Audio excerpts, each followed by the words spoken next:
নমস্কার,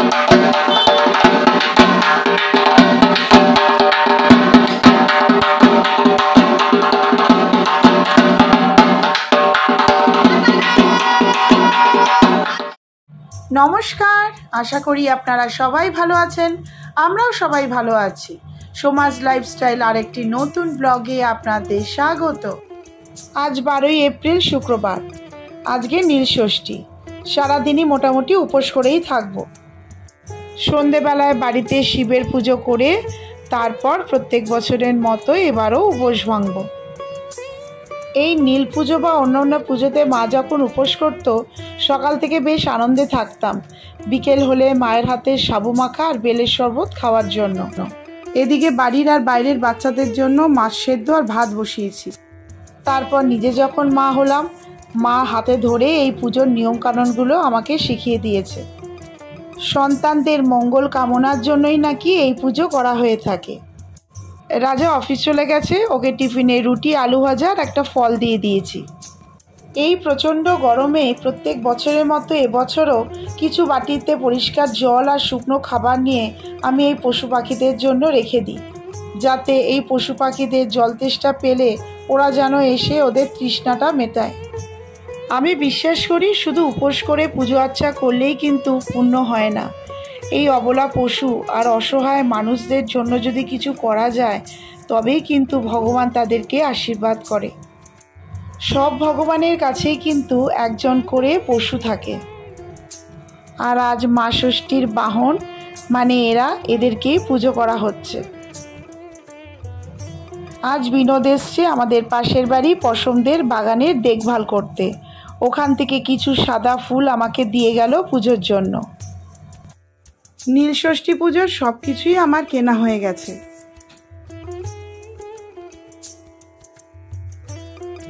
এখন ঘড়িতে প্রায় 6টা 10 মতো বাজে। আমি আমার ঘড়ি 10 মিনিট মতো ফাস্ট করে রাখি। সন্ধেবেলায় একটা রিক্সা নিয়ে বাঘাযতীন মার্কেট থেকে গনুর জামা কাপড়টা কিনতে চলে গেলাম।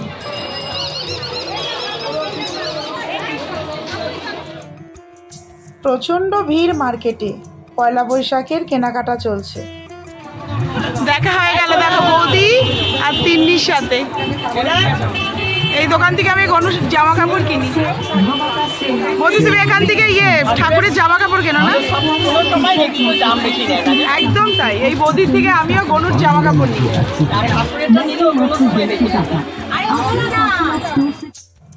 এবার ফ্রেশ হয়ে কাঁচা জামা কাপড় পরে পুজোর জোগাড় যন্ত্র শুরু করে দিলাম।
ভগবান আমার মেয়েকে, আমার বাড়ির বাচ্চাদেরকে আর পৃথিবীর সব বাচ্চাদেরকে সবসময় যেন সুস্থ রাখে, ভালো রাখে, আর সব রকম বিপদ থেকে তাদের যেন সবসময় রক্ষা করে।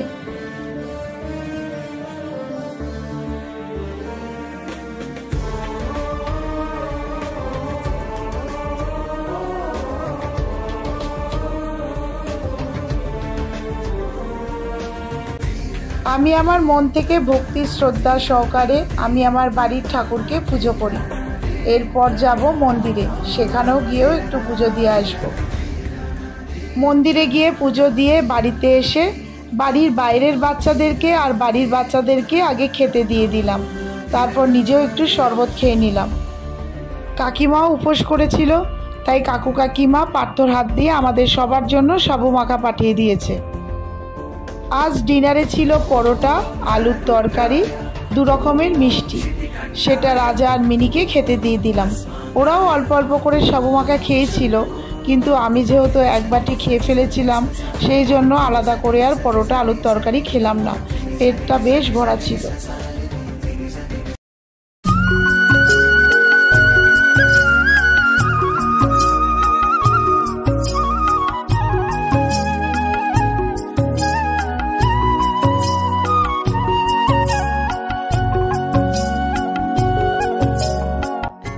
বছর শেষে ঝরা পাতা বলল উড়ে এসে, একটি বছর পেরিয়ে গেল হাওয়ার সাথে ভেসে।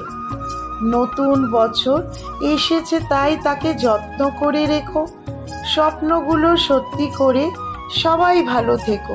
শুভ নববর্ষ। শুভ নববর্ষ মা। এই দেখো কালকে রাত্রে হাতে নেল আর্ট করেছে। কোথাতে খাবে দেখো ভালো করে। একা একা করেছে। আমাকে বললো যে তুমি ঘুমিয়ে পড়ো, আমি একটু নেল পলিশ করবো। বড়দের প্রণাম আর ছোটদের অনেক অনেক ভালোবাসা দিয়ে বছরটা সবার ভালো করে কাটুক এই কামনাই করি। গনুর জন্য যে জামাটা কেনা হয়েছিল, মিনি সেই জামাটা গনুকে পরিয়ে দিল। ও নিজের হাতে গনুকে এই জামাটা প্রত্যেক বছর পরিয়ে দেয়।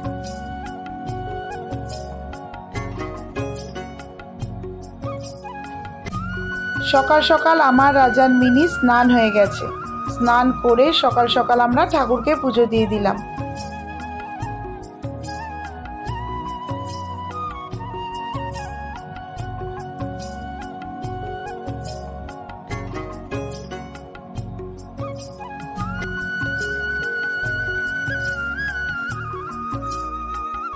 ভাস্বতী আমার প্রতিবেশী, ও সকাল সকাল এসছে শুভ নববর্ষের শুভেচ্ছা জানাতে। সাথে পাশে থাকতো, তুমি আমাদের পাশে থাকবে, এটাই। ভালো থেকো। তুমি ভালো থাকো। হ্যাঁ, আশিসকে বলো শুভ নববর্ষ।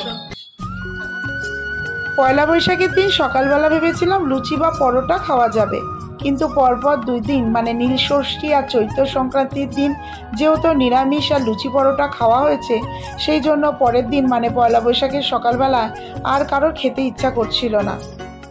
যেহেতু আজকে টালিগঞ্জে বাপের বাড়িতে আর পার্থদের বাড়িতে নেমন্ত্রণও রয়েছে, তাই ভাবলাম লুচি পরোটা না খেয়ে সকাল সকাল আলু সেদ্ধ ভাত মাখন দিয়ে আর মাছ ভাজা দিয়ে খাওয়া যেতে পারে। সেটা বছরের প্রথম দিন বাড়িতে রান্নাবান্নাও করা হলো আর সুন্দর ব্রেকফাস্টও করা হলো। রাজা অফিস যাওয়ার সময় মিনিকে ওর মামার বাড়িতে রেখে মাকে প্রণাম করে অফিসে চলে গেল, আর আমি বাড়ির বাচ্চাদেরকে খেতে দিয়ে একটু বাদে যাব। বাবা যখন বেঁচে ছিল তখন এই বাড়িতে পয়লা বৈশাখের দিন বা অন্যান্য কোনো অনুষ্ঠানে অনেক লোকজন যেমন আসতো, তেমনি অনেক ধরনের খাওয়া দাওয়াও হতো। তখন আমার মামার বাড়িতে অনেক লোকজন ছিল, সব মামা মাসিরাও বেঁচে ছিলেন, কিন্তু আস্তে আস্তে এখন সংখ্যায় কমে গেছে। সত্যি ছোটবেলার ওই মজার দিনগুলো আর কোনোদিনই ফিরে আসবে না। ভাইরাও মিনির পছন্দের লাল শাক, চিকেন, চাটনি, মিষ্টি সব কিছু করেছিল। যেটা মিনি সব থেকে ভালোবাসে সেটা হচ্ছে লাল শাক। মিনি যেহেতু রাজার সাথে সকাল সকাল ওর মামার বাড়ি চলে এসেছিল, তাই সাথে করে ওই জামা কাপড়গুলো নিয়ে এসেছিল। আর মিনি যে জামাটা পরে আছে সেটা ওর মামা মামি দিয়েছে ওকে পয়লা বৈশাখে। ছোটবেলায় সকাল সকাল মা আমাকে আর ভাইকে ঘুম থেকে তুলে স্নান করিয়ে নতুন জামা কাপড় পরিয়ে দিত আর বলতো এই দিন যা করব সারাটা বছর আমাদের সাথে সেটাই হবে, তাই আমরা যেন ভালো হয়ে থাকি।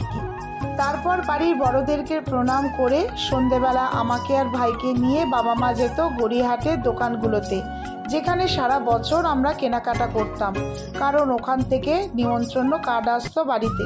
যাই হোক, টালিগঞ্জে খাওয়া দাওয়া করে এসে মিনি আর আমি এলাম পার্থদের বাড়িতে। কাকু আর মিনিকে খেতে দিলাম, তারপরেই হলো একটা মহা বিপদ। মিনি অল্প করেই কাকুর সাথে ভাত নিয়ে বসেছিল, ওর পেটটা ভরা ছিল তাই। তারপরেই কাকু এমন অসুস্থ হয়ে গেল যে কাকুকে নিয়ে হাসপাতালে দৌড়াতে হলো। বলো তো যে আমরা মাটন আনতে যাচ্ছি, ওই দোকানটা খোলা আছে? বাদিকে।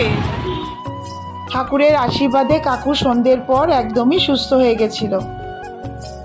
কাকুর হঠাৎ শরীর খারাপের জন্য দুপুরে কারোরই সেই মতো খাওয়া দাওয়া হয়নি। আমি আর রাজা গেলাম মাটন আনতে, আর দুপুরের এত মাছ আর রান্নাবান্না সব ফ্রিজে তুলে রাখা হলো। মাটনের দোকানে এসে দেখছি বেশ লম্বা লাইন।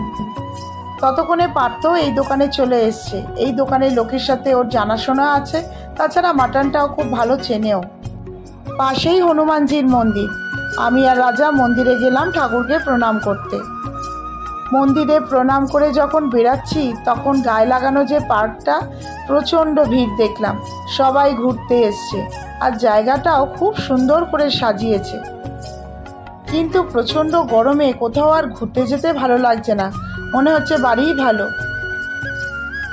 অনেক দিন ধরেই এই অরুণ আইসক্রিমের নাম শুনেছি, সবাই বলে খুব ভালো খেতে। বাড়ির পাশেই দোকান, অথচ আমার মনেই থাকে না খাওয়ার। আজকে যখন এই দোকানের পাশ দিয়ে যাচ্ছিলাম তখন দেখলাম বেশ ভিড়। দাঁড়িয়ে পড়লাম, সবার জন্য একটা করে আইসক্রিম কিনে নিলাম। নিমেষের মধ্যে কাউন্টারে সব আইসক্রিমই ফাঁকা হয়ে গেল। মিনির যেহেতু এখন পরীক্ষা শেষ, ও সেই জন্য বাড়ির থেকে সিনথেসাইজারটা পার্থদের বাড়িতে নিয়ে এসছে। এখানেই বেশিরভাগ সময়টা থাকে। ও যখন ফ্রি টাইম পায় তখন ও মাঝে মাঝে এটাকে বাজায়।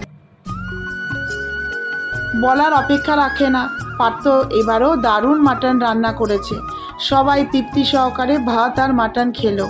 আজকে একটু তাড়াতাড়ি আমরা খাওয়া দাওয়া করে নিলাম, কারণ সবাই খুব টায়ার্ড। কাকুও খাওয়া দাওয়া করে শুয়ে পড়েছে, এখন শরীরটা অনেকটাই ভালো। এইভাবেই আমাদের নীলষষ্ঠী, চৈত্র সংক্রান্তি আর পয়লা বৈশাখের দিনটা কাটলো। ভিডিওটা ভালো লাগলে অবশ্যই ভালোবেসে সবাই একটা লাইক, শেয়ার, কমেন্টস করবেন। আর যারা নতুন তারা অবশ্যই চ্যানেলটাকে সাবস্ক্রাইব করবেন।